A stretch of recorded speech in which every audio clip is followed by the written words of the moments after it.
Come on, 96, 97, 98, 99, 100. Nice. यार मुझे लगा था डेट फंड 100% सेफ होते हैं, लेकिन जब से पता लगा डेट फंड में भी रिस्क है, I am in two minds. Raj भैया, आप तो फिटनेस गुरु हो, लेकिन फिर भी आपने हेल्थ इंश्योरेंस लेके रखा है, क्यों?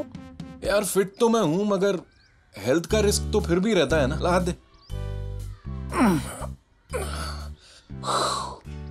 लेकिन तू कहना क्या चाहता है? यही that you do the best you can, लेकिन फिर भी आप रिस्क को 100% नहीं हटा सकते। डेट फंड्स इक्विटी फंड से लेस रिस्की तो होते हैं, लेकिन कंप्लीटली रिस्क फ्री नहीं होते।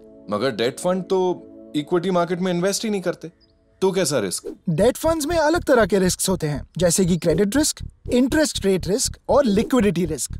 ये तो बड़ा कॉम्प्लिकेटेड है यार। आपकी स्ट्रिक्ट डाइट फॉलो करने से ज्यादा सिंपल है, मैं समझाता हूँ। जब आपके प्रिंसिपल और इंटरेस्ट अमाउंट में किसी मार्केट क्राइसिस की वजह से रिस्क आ जाए, तो वो हो गया क्रेडिट रिस्क। और जब मार्केट में ब्याज दर के उतार चढ़ाव की वजह से आपके डेट फंड ने जिस कंपनी के बॉन्ड्स में इन्वेस्ट किया है, उसके भाव में उतार चढ़ाव आ जाता है, तो वो हो गया इंटरेस्ट रेट रिस्क। और लिक्विडिटी रिस्क? लिक्विडिटी रिस्क तब होता है जब आप अपने इन्वेस्टमेंट का भाव कम किए बिना बेच नहीं सकते। लेकिन अगर आप अपनी इन्वेस्टमेंट रिसर्च सही तरह से करके किसी सूटेबल डेट म्यूचुअल फंड में इन्वेस्ट करते हैं, तब आप इन सभी रिस्क्स को काफी हद तक कंट्रोल कर सकते हैं। ओके। तो जैसे मैं अपनी डाइट और फिटनेस का ख्याल रखता हूँ, फिर भी हेल्थ का रिस्क तो रहता ही है, वैसे ही ना? वैसे ही, although debt funds are relatively safer compare to equity funds, risk तो फिर भी रहता ही है।